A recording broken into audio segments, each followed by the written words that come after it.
Hey everyone, it's Mickelle Weber, host of the House of Peregrine podcast. Today we are resharing an episode that we released before the summer with the brilliant, beautiful, and talented Nina Aziz Justin. She has recently released this book, which I will be leading the discussion with in Amsterdam next week. I would love for you to check it out. It's called The Home Within. We are releasing her episode because it was beautiful. She's a fellow TEDx speaker. She is a resilience mentor and someone who I really think you will enjoy her insights. Check out the original episode. We'll link it below. And this week's clip is really helpful if you are in the midst of anything that you need to have perspective on. I hope you enjoy. When I meet someone who's also been through that, and it seems like it's just been not as much of a crucible for you, it makes me just so happy to see. Wow, now telling this story and we're on this podcast and, we are all TED speakers. It sounds so polished and nice, but the process, the little steps through this journey has not always been smooth.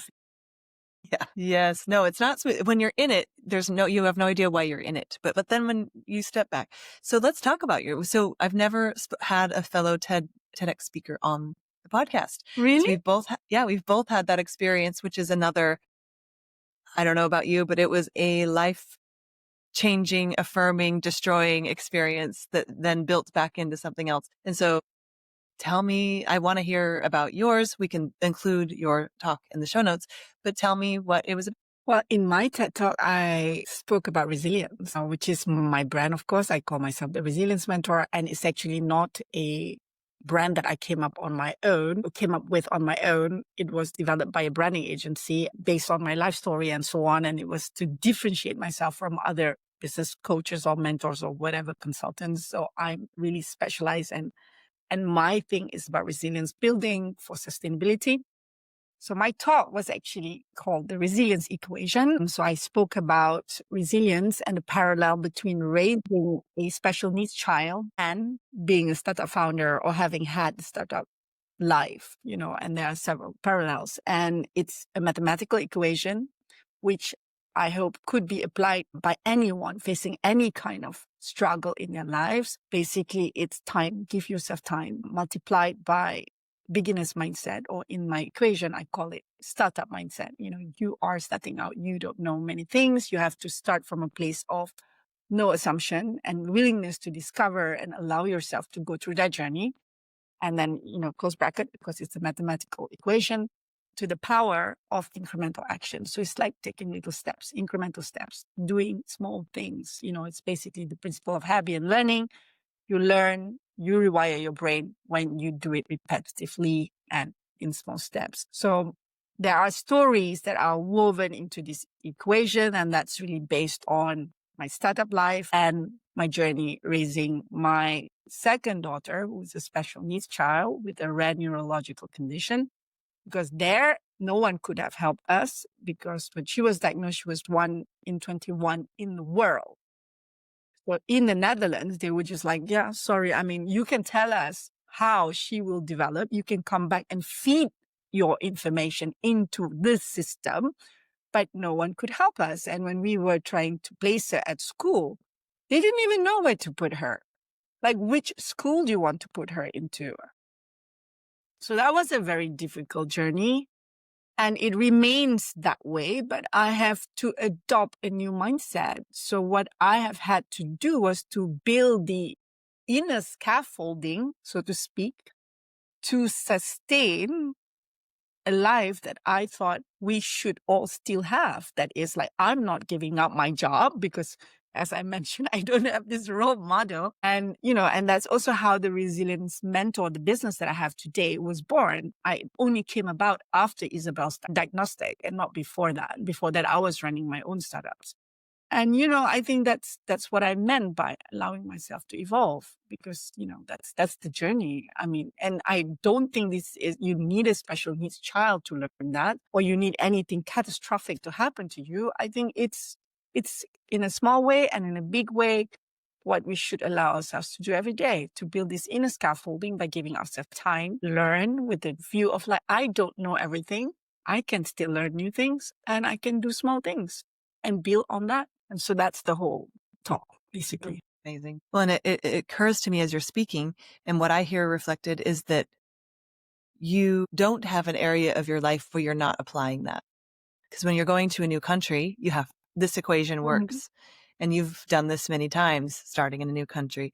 When you have a startup, this is essential. And when you have a special needs child, or even just being a parent in general, this is a very sustainable way of going through being a parent, because you are doing everything for the first time. But having a special, like your story is so specific in having no road. You have no path. You are making the path. And that's incredible that that's playing out over and over in your story. There is no path. You're making the path. I think for many people, this is the situation. It's just that we believe, let's say, when I was raising my first daughter before Isabel came, Camilla, I thought I could do that easily because she's a neurotypical. But every child is unique, right? And you are different. Also, you have to combine your work, your dreams, your relationship with your husband, or you move to another country. There's always a new mix in the equation. Yeah. And I think one thing that most people forget is to give themselves the time, the luxury of time, because we are often fed with this idea that if you're smart, you could figure it all out. I mean, no figuring out sometimes, it's on the job. Yeah. And it occurs to me that this is actually what you're bringing this home, actually helping businesses become businesses, having the capital they need, being profitable, is actually giving them more time. That's what you're actually, part of what that is giving them more time. And that feeds into this equation that is pivotal to your success and that you're sharing with others, which I think is just so beautiful and so beautifully woven. And it comes from a place of deep knowing, which I think I think it makes you stand out. Yeah, well, thank you for saying that. I appreciate that. But to be very honest, all I know is that we can all have micro joys. I don't go for big joys now. I mean, that would be a bonus, but because I know we can all have micro joys, I focus on that. I mean, and I don't have this idea of hassle-free life anymore. Yes. It's not possible for me. It's not available to me. I hope for other people, they can have that. But I also believe I wouldn't have grown. And when I look at my life journey, I think when I have, switched somewhere where, it's called self-development at scale. It's like a whoop, take that, was when Isabel was diagnosed. And that was really hard. And I had to embrace that. And it is yet again another journey. Yeah. It got better with time, for sure. And would you describe these micro joys as part of living with resilience and vitality? Like, is there a point when vitality goes into the equation? Because I think, at least in my life and in startups and in parenting, resilience is sometimes translated into everything's hard all the time. And when you say you're injecting these allowing or planning or expecting these moments of micro joy, that leads me to wonder about resilience and making sure that we put that in the equation. Yeah. Do you really believe that we should expect things to be hard all the time in a startup? That's what I've seen, and can be a trap, is that if we're not having a hard time, if we're not strapped for money, if we're not if we're not growing, and this is sometimes fueled by investors too. If you're not pushing as hard as you can, you're not going to meet your potential. You're not going to be able to compete. Vitality is not in the equation. It's not on the balance sheet, right? And sometimes not even a large enough paycheck for founders is on the balance sheet for some investors. And of course, that's changing. And so I think it has potentially been part of startup culture, that being resilient means that you're striving all the time. You suffer. I refuse to accept that because I believe in the power of my mind. I have proven cases for the power of my mind now because, I said I wanted to do this and I had the chance every time, including, speaking at TED. When I saw you on that stage, like a few weeks after your talk, I had a coffee with you, remember? I do. Like, must be quite nice to speak at TED. I really want to have that opportunity one day. And the year after that, I spoke at TED. So for this, I think your mindset is so important. Your mindset is part of that inner scaffolding for resilience that you need to build. Expecting suffering is dangerous. I think you can expect the journey be as you envisage, because that's, who knows? It never is. This is Never is. life, right? But expecting suffering, that's a big, powerful thought. I would expect joy, okay, just to change the mindset. Like there is a little, or there are plenty of micro moments of joy. You expect first year, second year to be trying, but you do not expect suffering. Yeah. And I love to hear you say that so much, because I've been saying it for 20 years. This is just toxic mindset. I cannot encourage that, because that is Yes. not a growth mindset.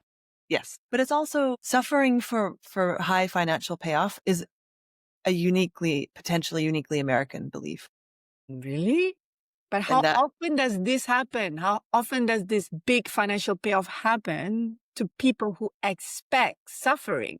Yes, and I think there's something in the zeitgeist. We don't need to go, like I can go into the collective mindset of a lot of things, but we won't go there today. But I do think that there is a very important part of building something that is completely custom, completely based on your life.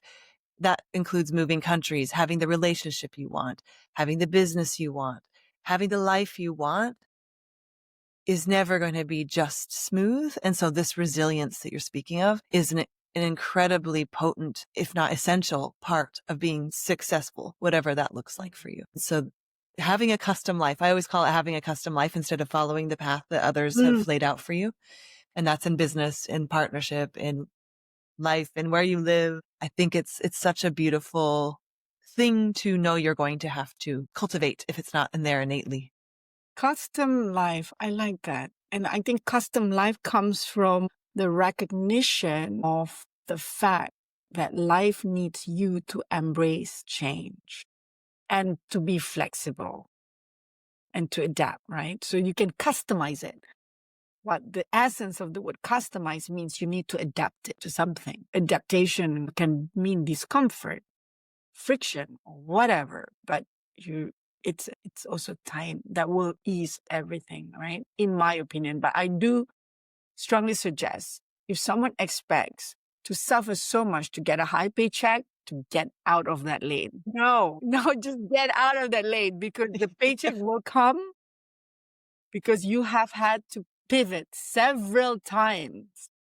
And that is customization. That's adapting. That's flexibility. And you will pivot so many times to get to that paycheck.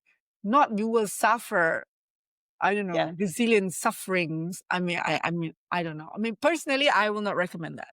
No, I wouldn't either. But we do see, I mean, at least in my circles in the news, that most people who have had a lot of success have suffered in their personal life as a result. Life. Oh, you mean personal life, not just business life. Yeah, also. Personal life, yes. You need a very strong partner in life for this kind of life. Yep. Thanks for joining us this week, everyone. I would love for you to share this episode with anyone who could use it. If you would please take the time to give us a rating or a review, we would really appreciate it. And follow along at houseofparagon.com for everything we're up to this month. Thank you so much for joining. We'll see you next time. Okay, that's it for today. I hope you've enjoyed our show. For the latest insights on living internationally, join us at houseofparagon.com to find out how you can connect with our community.